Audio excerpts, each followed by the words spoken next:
Canada continues to contradict itself. In the public domain, Minister Anita Anand, they all maintain that systemic discrimination is the lived reality of Black people across the public service. They've all admitted it, from the Canadian Human Rights Commission to the CRA. They acknowledge it. In the court, it's saying that there's only instances of discrimination, which is really dishonest and misleading to Canadians. And Canadians should be really outraged that These they're are our tax dollars. yes, that taxpayers are funding this to the tune of millions of dollars. And to tell Canadians one thing in the public domain, hey, we know that this issue is widespread across the board, it is systemic. And then to go to the court and say, no, there's only instances of discrimination. That is a blatant lie.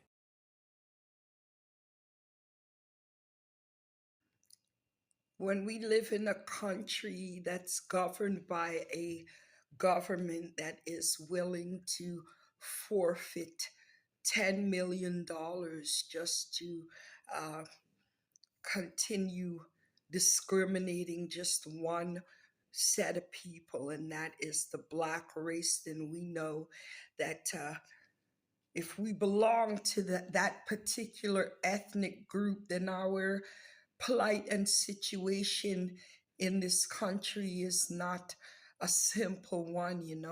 We can't afford to live in disunity, you know what I mean? I mean, we just had it the other day where the federal government and the provincial government played tennis with the lives of the African asylum seekers who were sleeping literally on the cold concrete on Peter Street in downtown Toronto. And neither the provincial nor the federal government forked out a dime to house these individuals that immigrated here as asylum seekers.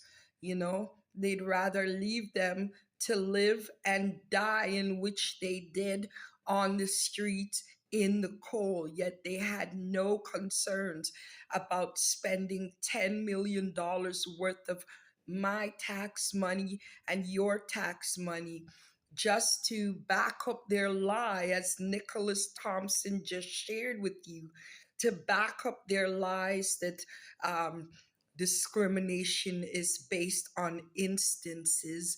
That means individual, separate cases, rather than confessing in the court of law that it is a systemic and embedded issue here in Canada for Black people: systemic racism, anti Black hate, anti Black everything, even for our children, our innocent kids in school. So you see how important it is that we sign this petition and get into the House of the Parliament and address these matters. You see, this lawsuit that Nicholas Thompson started, it should be an eye opener to every Black person that we're in deficit, we're in trouble, we can't afford to act as if we're distant strangers. Who else do we have?